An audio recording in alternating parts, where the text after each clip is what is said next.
Welcome back to the channel guys. कैसे हैं आप लोग? आशा करता हूँ आप लोग अच्छे होंगे। सो फ्रेंड्स, एक नए एसएमई आईपीओ का नोटिफिकेशन आया है जिसका नाम है मनोज ज्वेलर्स लिमिटेड। इस वीडियो के अंदर हम जानेंगे इसी एसएमई आईपीओ के बारे में। कंपनी क्या करती है, क्या बनाती है, सारा कुछ जानेंगे इस वीडियो के अंदर। सो फ्रेंड्स, प्लीज़ बने रहिएगा वीडियो में। चलिए आईपीओ के एनालिसिस को स्टार्ट करते हैं।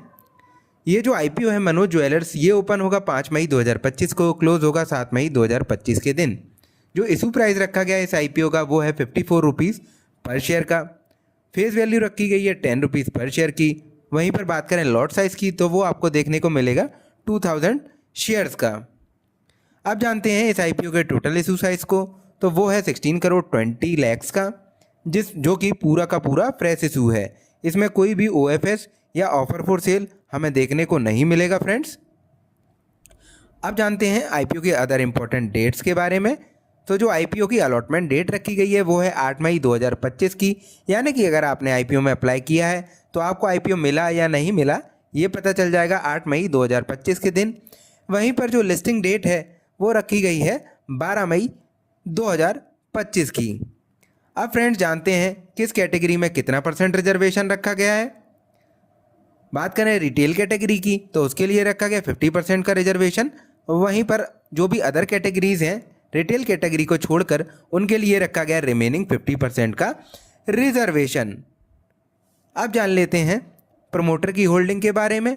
तो जो प्रमोटर के पास होल्डिंग है प्री आईपीओ वो है 94.99% की, और आफ्टर द जो आईपीओ जो घटकर हो जाएगी वो रह जाएगी 63.28% की। सो फ्रेंड्स, ये तो हुई कुछ आईपीओ की डिटेल्स। अब जल्दी से जान लेते हैं कंपनी की डिटेल्स के बारे में। सो फ्रेंड्स, बात करें मनोज ज्वेलर्स लिमिटेड कंपनी के बारे में, तो ये बेसिकली जो कंपनी है इसका इनकॉर्पोरेशन हुआ था 2007 के अंदर, है ना। और ये जो शोरूम ऑपरेट कर रहे हैं चेन्नई के अंदर वो 1991 से ऑपरेट कर रहे हैं ना। जो भी इनका बिजनेस है वो एक शोरूम के थ्रू है, थ्रू चेन्नई, है ना। बेसिकली ये गोल्ड एंड ज्वेलरीज़ के बिजनेस में एंगेज हैं। गोल्ड एंड डायमंड ज्वेलरीज़ के, जैसे कि बेंगल्स आते हैं, ईयरिंग्स हो गए, हैंड ब्रेसलेट्स हो गए या लेडीज़ ऑर्नामेंट हो गए, वो सारे कंपनी बनाती है और अपने शोरूम के थ्रू बेचती है ना। सो बेसिकली ये ज्वेलर्स कंपनी है ना। और इनके ये जो और भी अदर प्रोडक्ट बनाते हैं जैसे कि गोल्ड कॉइन भी प्रोवाइड करते हैं, बीएसआई हॉलमार्क्स जो प्रोडक्ट होते हैं वो सारे भी प्रोवाइड करते हैं, है ना। और डिफरेंट डिफरेंट टाइप्स के जो भी गोल्ड या ज्वेलरी से रिलेटेड प्रोडक्ट आते हैं वो ये कंपनी प्रोवाइड करती है, Manoj jewellers and limited. So friends, ये हुई कंपनी की डिटेल्स। अब जानते हैं इस कंपनी के फाइनेंशियल के बारे में कि कंपनी कुछ मुनाफा कर भी रही है या नहीं कर रही है। सो फ्रेंड्स, ये मैंने लगा लिए है कंपनी के फाइनेंशियल। जो भी फिगर आपको स्क्रीन पर देखेंगे वो सारे इन करोड्स हैं। तो सबसे पहले देखते हैं एसेट वाले चार्ट को। तो देखिए एसेट में हमें देखने को कंटिन्यूसली अपवर्ड ट्रेंड देखने को मिल रहा है। एक बार डिप हमें देखने को मिल रहा है फाइनेंशियल 2022 से फाइनेंशियल ईयर 2023 के अंदर 15 करोड़ से घटकर ये 13 करोड़ के हुए थे। पर अगेन 2024 में इनने अपने फिगर को मेंटेन कर लिया, सस्टेन कर लिया और 26 करोड़ तक ये लेके गए। वहीं पर आप देखते हैं रेवेन्यू वाले चार्ट को, तो देखिए रेवेन्यू में कंटिन्यूसली ग्रोइंग पैटर्न में हमें देखने को मिल रहा है। 22 में जो 6 करोड़ 76 लाख था वो बढ़कर हुआ 13 करोड़ 64 लैक्स का, जो कि फिर जो 2024 के अंदर हो गया 43 करोड़ 38 लाख का। और अभी जो हमारा लास्ट फाइनेंशियल ईयर निकला है उसके 31 दिसंबर 2024 तक 42 करोड़ 97 लाख ये कर चुके थे, है ना। वहीं पर बात करें प्रॉफिट आफ्टर टैक्स की तो इसमें भी हमें अपवर्ड ट्रेंड ही जाते हुए देखने को मिल रहा है फ्रेंड्स। 2023 में 62 लाख किया था, वहीं पर 2024 में ये लोग 3 करोड़ 24 लाख कर चुके थे। और लास्ट फाइनेंशियल ईयर में 31 दिसंबर 2024 तक ये 3 करोड़ 17 लाख तक का revenue profit after tax generate कर दिया था इनने। अब बात करें बोरोइंग्स की तो बोरोइंग्स भी इनके ग्रो होते हुए देखने को मिल रहे हैं। एक बार 22 में जो 12 करोड़ था वो घटकर 5 करोड़ 67 लाख हुआ, पर फिर से अगेन हमें बोरोइंग्स में भी अपसाइड देखने को मिल रहा है। ये जब हम अपना केपीआई इंडिकेटर लगाएंगे तब हमें ज़्यादा डेट टू इक्विटी रेशियो देखेंगे, तब ज़्यादा अच्छे से समझ में आएगा। सो फ्रेंड्स, चलिए डायरेक्टली एक बार चलते हैं केपीआई इंडिकेटर्स की तरफ।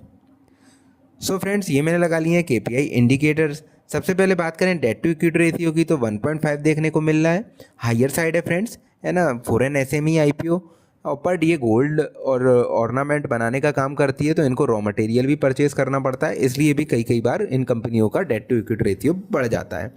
वहीं पर बात करें पेट मार्जिन की तो 7.48 का है, ये भी कम है। बात करें प्राइस टू बुक वैल्यू की तो ये ठीक है 3.30 है फ्रेंड्स। अब जान लेते हैं पी रेशियो को, तो जो प्री आईपीओ पी रेशियो है वो है 9.97 का, और आफ्टर द आईपीओ ये हो जाएगा 9.61 का। सो फ्रेंड्स ये हुई आईपीओ की डिटेल। अब जानते हैं इस आईपीओ के करंट ग्रे मार्केट प्रीमियम के बारे में। सो फ्रेंड्स जो प्री आईपीओ जो करंट ग्रे मार्केट प्रीमियम है इस आईपीओ का वो अभी ज़ीरो है, इसमें कोई भी ट्रेड होता हुआ हमें देखने को नहीं मिल रहा है। होपफुली आने वाले टाइम में हमें इस आईपीओ के ग्रे मार्केट प्रीमियम में ट्रेड देखने को मिले और ये ऊपर की साइड जाता हुआ देखने को मिले। अब आते हैं हमारे फाइनल क्वेश्चन पे कि हमें आईपीओ में जाना चाहिए या नहीं जाना चाहिए। सो फ्रेंड्स देखिए, for the listing in purpose you can definitely go if the GMP goes above 40%, otherwise you can avoid this IPO. और बात करें friends for the long term purpose, तो देखिए friends debt to equity ratio थोड़ा सा ज़्यादा है, margin भी थोड़ा सा ज़्यादा है, मार्जिन थोड़ा सा कम है सॉरी, पर प्राइस टू बुक वैल्यू अच्छा है, पी रेशियो भी कम है। पर देखिए friends gold and jewellery related कंपनियां थोड़ा सा मुझे समझ में नहीं आती हैं। वहीं पर इस कंपनी का जो ऑपरेट करती है अपने एक ही शोरूम के थ्रू करती है जो कि है चेन्नई में, ये इसका थोड़ा सा माइनस पॉइंट है। और जो प्रोमोटर के पास होल्डिंग है वो भी घटकर 63.28 की रह जाएगी, है ना। मान लिया कोई भी ऑफर फॉर सेल इस आईपीओ में नहीं आ रहा है, पर फिर भी ये आईपीओ मुझे अच्छा फील या लुक्रेटिव टाइप नहीं लग रहा है। दैट्स वाई जो मेरा पॉइंट ऑफ व्यू इस आईपीओ को लेकर है वो अवॉइड का है फ्रेंड्स। ये कोई भी बाय एंड सेल रिकमेंडेशन नहीं है, ये सिर्फ मेरा पॉइंट ऑफ व्यू है। बाकी अपने फाइनेंशियल एडवाइज़र से ज़रूर सलाह लीजिएगा before going to any IPO. So friends इस वीडियो के अंदर हमने जाना Manoj jewellers limited SME IPO के बारे में। So that's all for today guys, thanks for watching the video. Please like the video and subscribe to the channel. Thank you.